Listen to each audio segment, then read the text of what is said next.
Hi అండి, welcome to my channel. అందరూ ఎలా ఉన్నారు? బాగున్నారా? నేను కూడా చాలా బాగున్నాను. మీరు కూడా బాగున్నారని మనస్ఫూర్తిగా కోరుకుంటున్నాను. ఐ నో చాలా రోజులైంది వ్లాగ్స్ పెట్టి వీడియోస్ పెట్టి. ఐఎమ్ సారీ, నేను కొంచెం బిజీగా ఉన్నాను. సో ఇదైతే లాస్ట్ వ్లాగ్కి కంటిన్యూషన్ అనమాట. ఎవరైనా లాస్ట్ వ్లాగ్ చూడకపోతే ఒకసారి వెళ్ళి చెక్అవుట్ చేయండి, ఎందుకంటే అది చూస్తేనే మీకు ఇది అర్థమవుతుంది. సో అది నచ్చితే తప్పకుండా ఛానల్ సబ్స్క్రైబ్ చేసుకోవడం అసలు మర్చిపోవద్దు. వీడియోస్ని లైక్ చేయండి.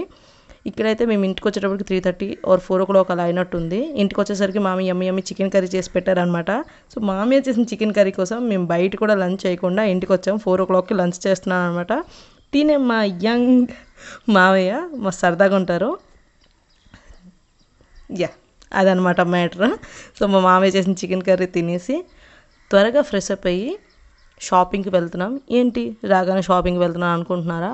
మరి తప్పదు, సిచ్యువేషన్ అల్టది. వచ్చేసరికి ఎండలు విపరీతంగా ఉన్నాయి. మాకైతే చుక్కలు కనిపించిపోయాయి. ఆల్రెడీ లాస్ట్ వ్లాగ్లో చెప్పాను కదా సినిమా కనిపించిందని. సేమ్ అదే వేడికి మరి తట్టుకోలేక త్వరగా వెళ్ళి ఏసీ తీసుకుందామని పక్కనున్న మాకు 1-2 kilometers ఒక సిటీ అనుకోండి, ఊరు అనుకోండి, అక్కడ ఉంది షాప్ మా హస్బెండ్ వాళ్ళ ఫ్రెండ్ది. అక్కడికి వెళ్ళి ఏసీ తీసుకుందామని వెళ్ళాము. చాలా ఏసీస్ చూసాము. సో కంపేర్ చేసి ఏది బాగుంటుంది ఏది బాగోదని మొత్తం చూసుకున్నాక ఒక ఏసీ అయితే ఆర్డర్ చేసాం. అది ఏసీ నైట్కి వచ్చేస్తుంది, కానీ సర్వీసింగ్ ఇన్స్టాలేషన్కి అయితే రేపు మార్నింగ్ వస్తారు. నైట్ అయిపోయింది కదా అని చెప్పారు. సర్లే ఒక్కరోజే కదా పర్లేదు అని చెప్పేసి ఏసీ ఆర్డర్ చేసాము.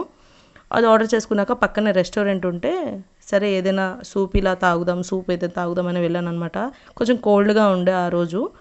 ఏసీలో వచ్చాను, నాకు ఎందుకో వెదర్ కూడా అంత బాగాలేదనిపించింది. సో వేడివేడిగా ఏదైనా సూప్ తాగితే బాగుంటుందని ఇక్కడ ఏం ఆర్డర్ చేయాలని చూస్తుంటే మా హస్బెండ్ అయితే ఇక్కడ ఐపీఎల్ చూస్తున్నారు.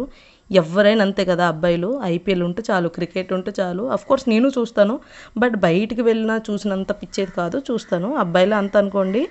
మీ అందరు కూడా అగ్రీ అవుతారు కదా. నేనైతే ఇక్కడ చికెన్ గార్లిక్ సూప్ అయితే ఆర్డర్ చేసుకున్నాను. వేడివేడిగా గార్లిక్గా చాలా బాగుంది. సూప్ తాగి మరి ఏం ఎక్కడ ఆగలేదు, ఇంటికి వెళ్ళిపోయామన్నమాట. ఇంటికి వెళ్ళి పడుకున్నాము. So next day morning AC install చేయడానికి వచ్చారనమాట. ఇంతకు మేము తీసుకున్న ఏసీ ఏంటో మీకు చెప్పలేదు కదా. మేము తీసుకుంది అయితే LG 1.5 ton లీటర్స్ది 5 star తీసుకున్నాం అనమాట. 5 star ఏసీ తీసుకున్నాము. ఇది మొత్తం ఇన్స్టాలేషన్కి మొత్తం కలిపి 60,000 పడినట్టుంది. ఆన్ క్యాష్ పేమెంట్ చేసాం మేము, బట్ 60,000 పడ్డది. మీరు క్యాష్ చేయండి, ఏమేమి చేయండి అంతే పడుతుంది అనుకుంటా. నాకు పేమెంట్ గురించి అంత తెలీదు. బట్ ఏసీ అయితే చాలా బాగుంది. మేము ఇన్స్టాల్ చేసి ఆల్రెడీ 1 month అయిపోయినట్టుంది నియర్లీ. చాలా బాగా వర్క్ చేస్తుంది. అండ్ సర్వీసింగ్ సిస్టమ్ కూడా బాగుంది. ఇయర్లీ 3 times అనుకుంటా సర్వీసింగ్ చేస్తారు. సో ఇక్కడైతే అత్తయ్యని అడుగుతున్నాను అనమాట ఏసీ నచ్చిందా అని. ఇక తనకైతే చాలా బాగా నచ్చింది. She felt so happy. And ఇదే గైస్ నా వ్లాగ్. ఐఎమ్ సారీ, చాలా డిలే అవుతున్నాయి వీడియోస్. కొన్ని ప్రాబ్లమ్స్ ఉన్నాయి, అవి ముందు వీడియోస్లో డిస్కస్ చేద్దాం. అండ్ ఇది నా వ్లాగ్ అనమాట. మీకు నచ్చితే తప్పకుండా ఛానల్ సబ్స్క్రైబ్ చేసుకొని వీడియోని లైక్ చేయడం అస్సలు మర్చిపోవద్దు. చివరి వరకు వీడియో చూసినందుకు thank you so much. Bye guys.